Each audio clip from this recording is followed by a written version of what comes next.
Ahoy, my name is Zdenka. In today's video, I'm gonna take you behind the scenes of a little shoot I did for a dear friend of mine. Her name is Melanie. She's a makeup artist and she needs a little demo or a little b-roll so she can put it on her website and social media so she can present herself as a makeup artist. We know each other for many years, and we also know one model for many years. Her name is Natalie and she's gonna be the main star of today's video. Let's get started.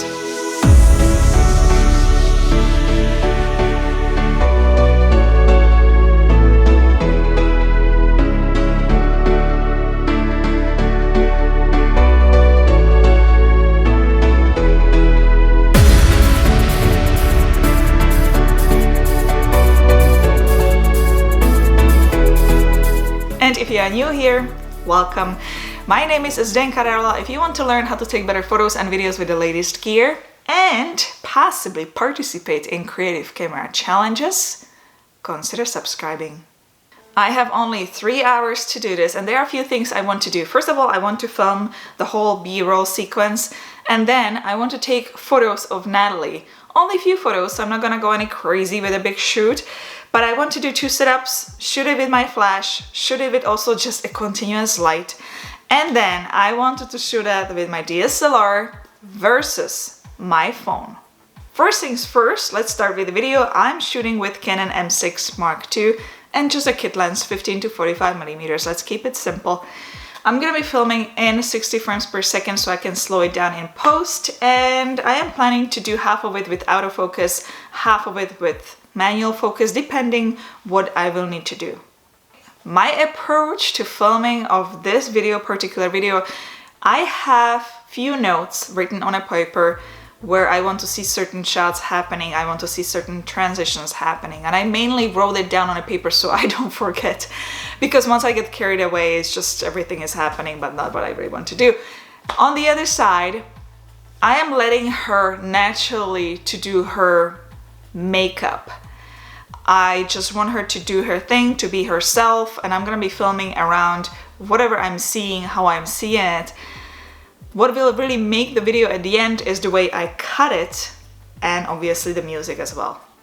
As a background, I'm just gonna be using this makeup light, and it's yellow. It's got very different color temperature as my headlight, which is this ring continuous light. To be honest, I'm not worried about it. I don't really care about that because, again, I want it so raw and so real that purposely I'm leaving the colors, the different tones of lights mixed together. I really don't mind that at all. The corner there is a little bit too dark, so I'm using one more light, and it's the F7 poke light. It's the Falcon Eyes light. Since it's magnetic, you can attach it anywhere, so I kind of just snapped it on the table.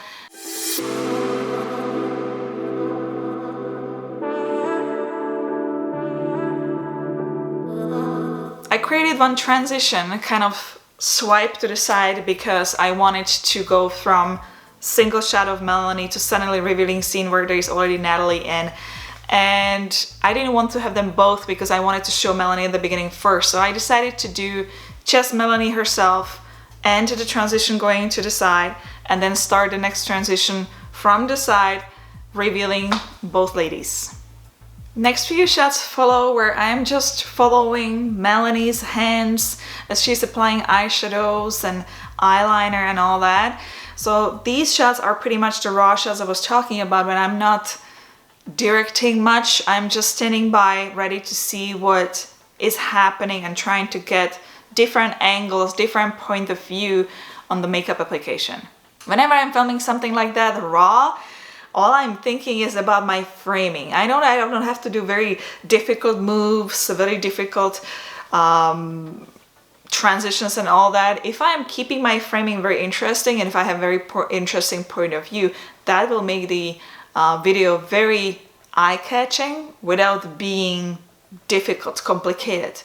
I like to keep things very simple.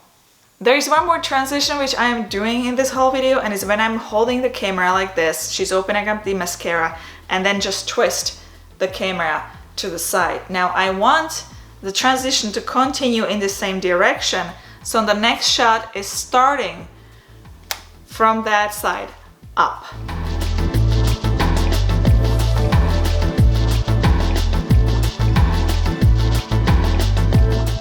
few more shots follow where I'm actually standing on the chair, or I'm going very low, shooting upwards.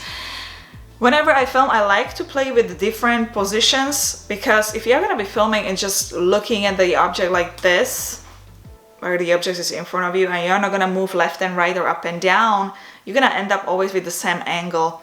And to break it, you can shoot the same object, the same action, but if you just shoot it from the top or from the bottom, you completely will change the point of view. So when you edit the B-roll, it's more interesting. Because I'm keeping everything sort of beginner's stage, on that beginner's level, and the whole set is very simple and very easy. This is the way I'm gonna be also taking the photos. What I'm using is just one flashlight. It's very, very old flashlight. I think I've been using it for 15 years. These are my first lights and I still use them. I think I bought it somewhere on eBay many, many years ago. The light is about $100 altogether. It came with stand and umbrella and all that. Didn't have to change bulb even once. It works so well.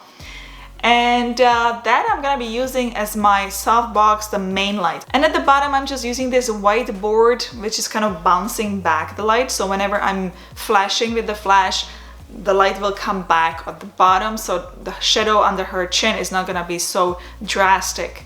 The next setting I used is just continuous white light, the ring light I have here, because I wanted you to see the difference between flashlight and the continuous light. And the same thing, the light is at the top, letting the model from the top, and then I'm using the white board again to bounce a bit light back on her. And again, I took about 15 photos maximum. This shoot is not about photography as much, so I only needed few photos to put them in the story. Now the photos are edited and all that. Can you tell which photos are taken with DSLR, which photos are taken with smartphone, which photos are taken with the flashlight, and which photos are taken with the continuous ring light?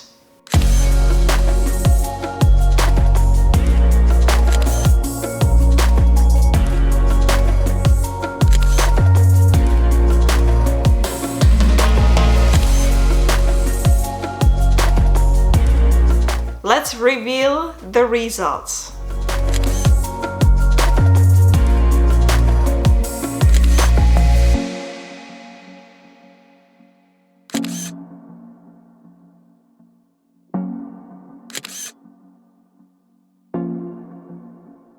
Now that you've seen the whole video being filmed, now that you've seen all the photos being taken and the results, let's get it together and let's play the final B-roll.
Well, I hope you liked today's video. Hit the thumbs up if you did. Subscribe to all future videos like this. If you have any questions, comments, want to say hi, hello, ahoy, whatever, you can do so in the comment section below. You know I read it all. And I always try to respond. And I will see you in the next one. Ciao, ahoy.